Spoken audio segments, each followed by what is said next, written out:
আজকের ভারত, পাকিস্তান আর বাংলাদেশে একসময় রাজ করত ব্রিটিশরা। ইংরেজরা শাসন শুরুর পর তাদের দমন ও অত্যাচারের বিরুদ্ধে ভারতের বিভিন্ন প্রান্তে শুরু হয় আন্দোলন। সেই সব আন্দোলন সফলভাবে দমন করে ব্রিটিশরা, কিন্তু তাদের মাথা নোয়াতে হয় ঝাড়খণ্ডের আদিবাসীদের কাছে। ইংরেজদের কাছে কামান ও বন্দুক ছিল, তা সত্ত্বেও আদিবাসীদের সঙ্গে লড়াইয়ে এঁটে উঠতে পারেনি।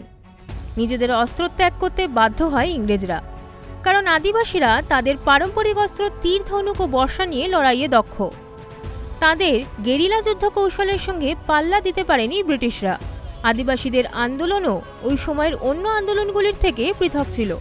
तीर धनुष हो गया है, कुल्हाड़ी हो गया है और फ्री वैसा विभिन्न प्रकार के जो अस्त्र शस्त्र है उन चीज़ से समताल हुल के टाइम में बीरबंटा ने लड़ाई लड़ी थी।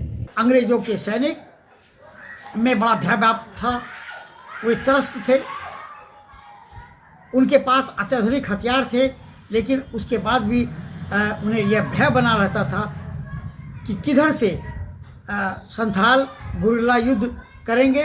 उन्हें यह जानकारी नहीं होती थी और काफ़ी सैनिक भी मारे गए थे।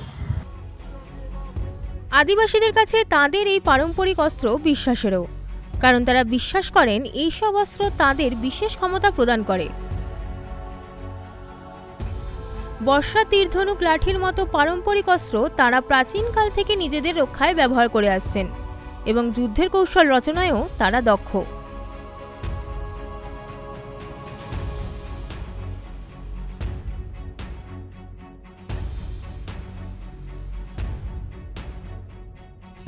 और तीर धनुष में बहुत बड़ा शक्तियाँ मिलती है।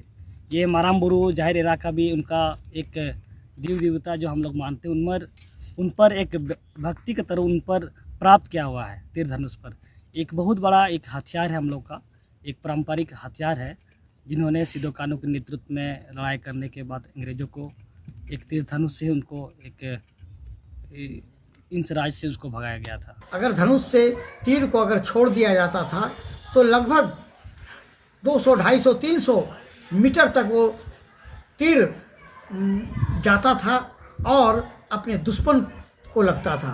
अगर किसी को वह तीर लग जाए तो निश्चित रूप से वह मृत्यु को प्राप्त होता था। নিজেদের অস্ত্রকে আরও ঘাতক করে তুলতে তীরে এক ধরনের মিশ্রণ লাগায় আদিবাসীরা। বিভিন্ন গাছগাছালি দিয়ে ওই মিশ্রণ তৈরি হয়। শত্রু তীরবিদ্ধ হলে ওই মিশ্রণও ঘাতকের কাজ করে। অনেক মিশ্রণ এমনও তৈরি করা হয় যা শত্রুর যন্ত্রণা আরও বাড়িয়ে তোলে, কিন্তু তাকে সহজে মরতে দেয় না।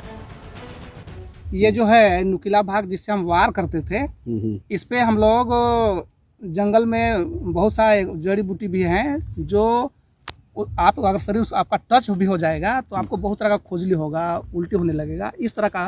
तो वो भी हम लोग लगाया करते थे। और जो बहुत ज़्यादा तीखा मिर्च होता है उसको भी हम लोग इसमें लगाया करते थे। तो इस तरह ये हथियार और मतलब ये घातक हुआ करता था, खतरनाक हुआ करता था।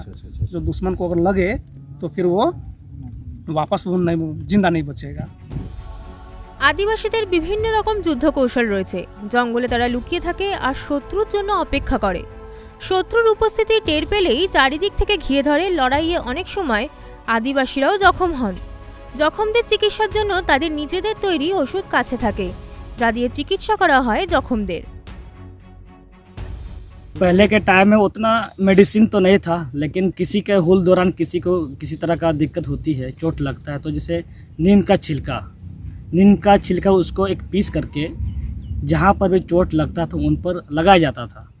और उनमें लगाने के बाद ही साथ साथ अपना मन में मंत्र होता था, तो मंत्र के माध्यम से उसको भी एक बोला जाता था कि अपना देव देवता को याद करके, और साथ ही किसी को चोट लगता है तो उनमें तुरंत साथ ही साथ खत्म हो जाता था। স্বাধীনতা লড়াইয়ে আদিবাসীদের এইসব অস্ত্র ব্যবহারের অন্যতম কারণ হলো যে এলাকায় তারা বাস করতেন সেখানে বাঁশ ও লোহার জিনিস সহজেই পাওয়া যেত।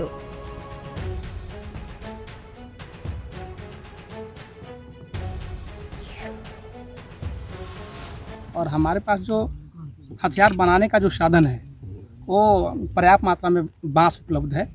और बांस बिल्कुल ही लचीला है और इसी को हमेशा हमारे पूर्वज सब धनुष बनाने का काम किए हैं। জাবরা পাহাড়িয়া থেকে সিধু কানহু, নীলাম্বর পীতাম্বর থেকে বিরসা মুন্ডা। ভারতের স্বাধীনতা আন্দোলনের এই শহীদরা সাঁওতালদের পারম্পরিক অস্ত্র ব্যবহারে দক্ষ ছিলেন। আদিবাসীদের কাছে এই লড়াই শুধু স্বাধীনতার লড়াই ছিল না, তাদের কাছে এই লড়াই বিশ্বাস রক্ষারও ছিল, কারণ জল জঙ্গল জমিকে ঈশ্বর বলে মানত তারা। ETV Bharat report.